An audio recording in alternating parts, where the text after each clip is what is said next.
The Congressional Budget Office has issued a new report on the horrible state of the U.S. government's finances.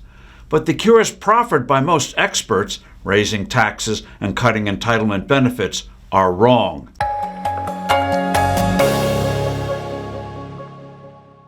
Hello, I'm Steve Forbes, and this is What's Ahead, where you get the insights you need to better navigate these turbulent times. The national debt is exploding. As a portion of our economy, it's exceeding the level it reached in World War II. That this is happening in peacetime shows how irresponsible the Washington politicians have become.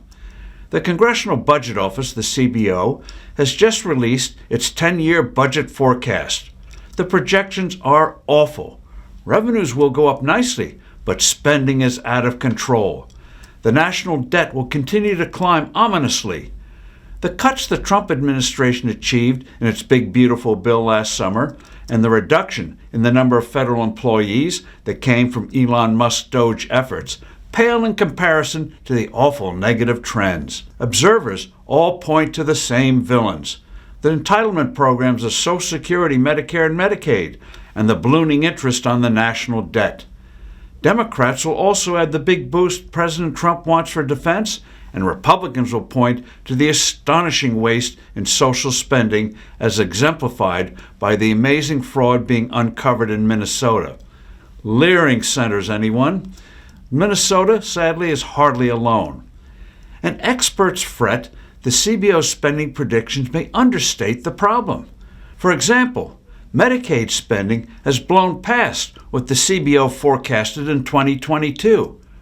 Profit solutions include raising the retirement age for Social Security benefits, means testing for such benefits.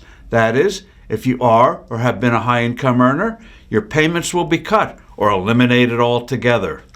The destructive move to put price controls on drugs will be more comprehensive. Dr. Zeke Emanuel, brother of former Chicago mayor and probable 2028 presidential candidate Rahm Emanuel, gained notoriety for proposing that people stop getting medical care after the age of 75.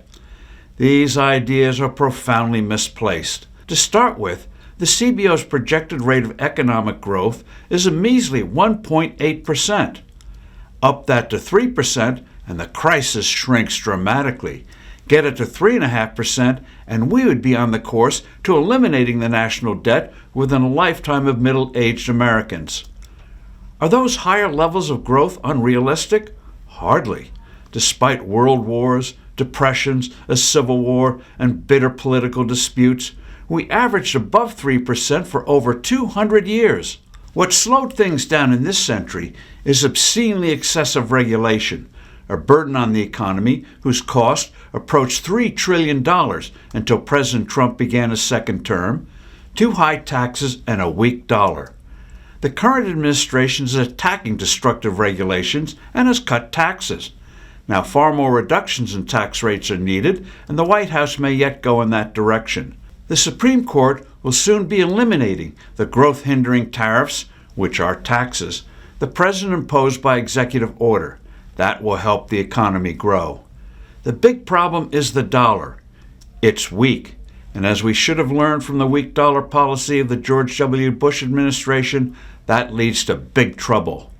Kevin Warsh, when he takes over the Federal Reserve in May, has an immense challenge in strengthening the greenback while avoiding a full-blown international financial crisis as other currencies are also feeble.